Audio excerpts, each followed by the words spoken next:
Hi, my name is Josh. I play in a band called 21 Pilots. This is Jean-François.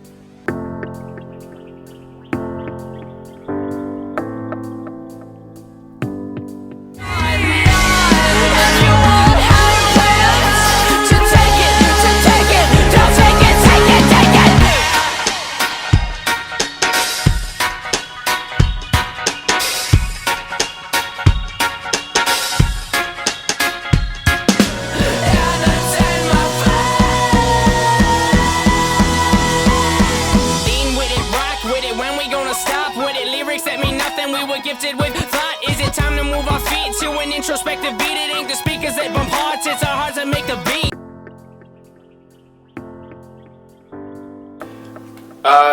When the band started, there were 3 members. Tyler initially started playing with a friend of his who played bass, and so we played with him for a little while, and then he kind of went his own way. And at that point, Tyler and I just kind of decided to keep it just the 2 of us, mostly just because we're best friends in the entire world, and it would be pretty awkward and difficult for somebody to come in and pretend to be part of that friendship, because you just can't. Yeah, the band is called 21 Pilots. It kind of came from a play that was written by a guy named Arthur Miller, and it was about a guy who was creating airplane parts for the current war at the time. Somewhere along the way he found out that some of these parts were faulty, so he came to kind of this moral crossroads of do I send these parts out and sort of risk people being injured or potentially dying, or do I recall them and sort of ruin my career and my life and ruin my family. He ended up sending the parts out, and as a result of that, 21 Pilots died. And so it's kind of a sort of reminder to us that every decision that you make, whether it's a big one or a small one, can have some sort of consequences, whether that's happens 5 seconds from now or 2 years down the line. And honestly, we've referenced the band name a lot throughout kind of our journey and this experience, and I don't know if we'd be where we are now, I think, if it wasn't for kind of referencing back to that kind of concept of what does this decision actually do in the long term, and what is this going to mean, and so it's actually a constant reminder for us and how we sort of live our lives. It was actually just we had this idea that the album cover is 2 older men, and they're our grandfathers.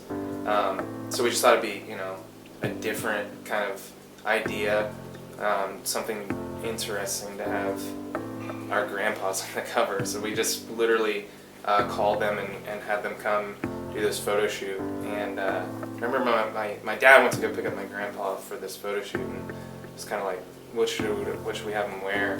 And we were like, have them wear whatever they wake up and put on that day. And that's kind of, I don't think my grandpa, I think he had one outfit, and that's what he wore that day. So it was fun, it was a really fun experience and cool to kind of involve them in it. So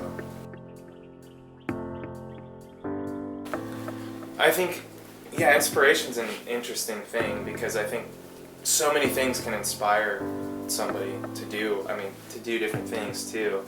I think musically, what inspires me to play music is a lot of things. I think my family is an inspiration to me, and my sister in particular. She's a writer, and so she writes poetry, and she's kind of working on a novel as well.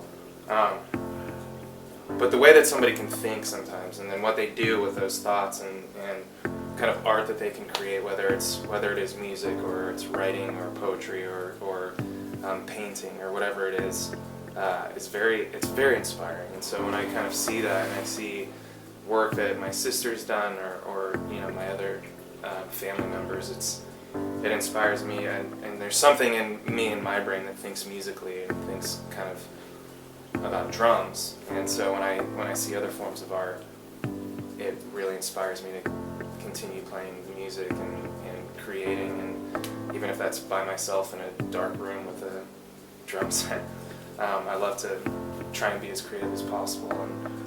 And then there's other music too, and I get inspired by, you know, even frontmen or guitarists or other different kinds of musicians, and I think art kind of inspires art, I guess, you know.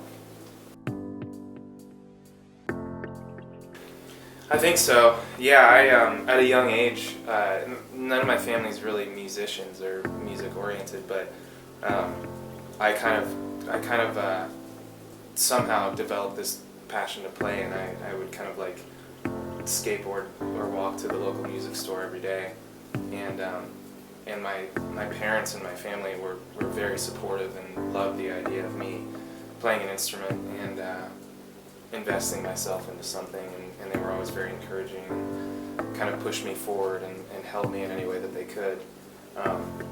So yeah, they've always been very hard workers and taught me to work really hard for anything that I want, you know, whether that's financially or in any other way. So yeah, that's a good question. I think that, you know, when we kind of like when we discuss lyrics, a lot of it's a lot of stuff that we both go through personally. Tyler writes the lyrics, but we always relate. We both relate, and then and it's interesting to see. I think, you know, we've been traveling around the past couple of years and playing these songs, and seeing people kind of resonate and relate to the lyrics and the words of the songs, and really use them and take them in their own lives and kind of interpret them in their own ways.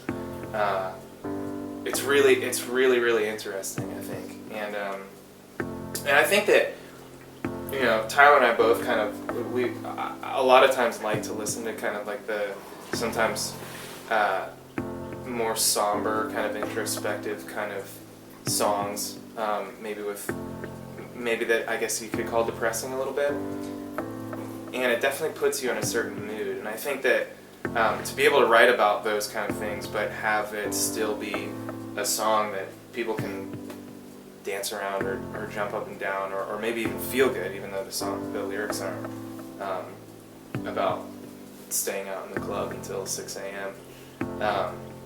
I think is a dynamic that we found that we really kind of like to go for and to, you know, to utilize. Hello.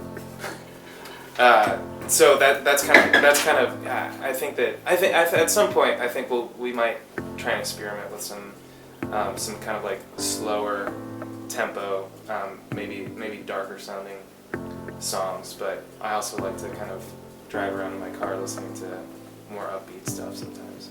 Okay.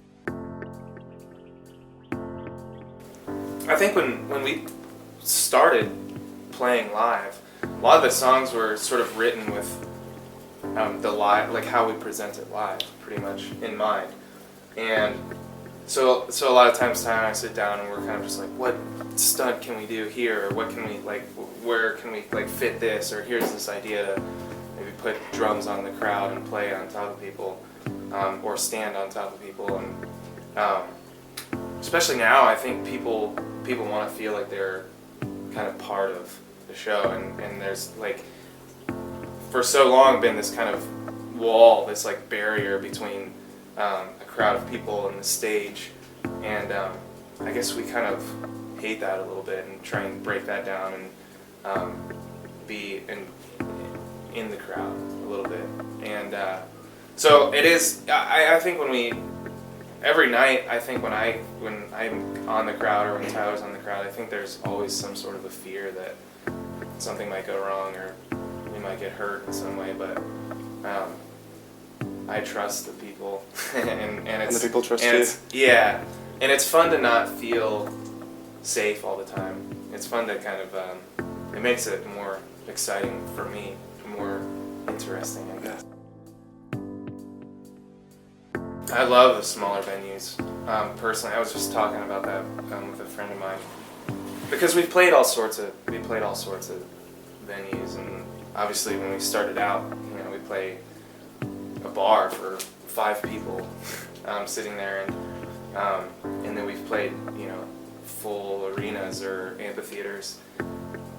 And when I play those, I always feel, and I love all of them. I just love playing music.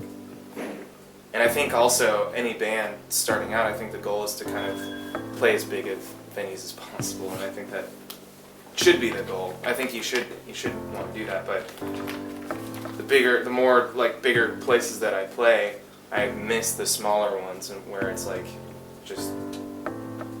it's just raw, I guess, and everybody's kind of sitting there sweating together and really close to each other, and I'm pretty much looking people right in the eyes as I'm playing, which I enjoy doing. It's very creepy, but I like it. And so yeah, it is. I like that a lot. It makes me feel more a part of the whole experience, rather than again, that sort of concept of kind of a wall in between, where sometimes on a bigger stage you feel further away from people.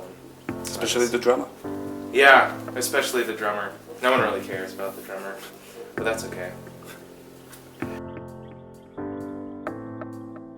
Tyler wrote the song.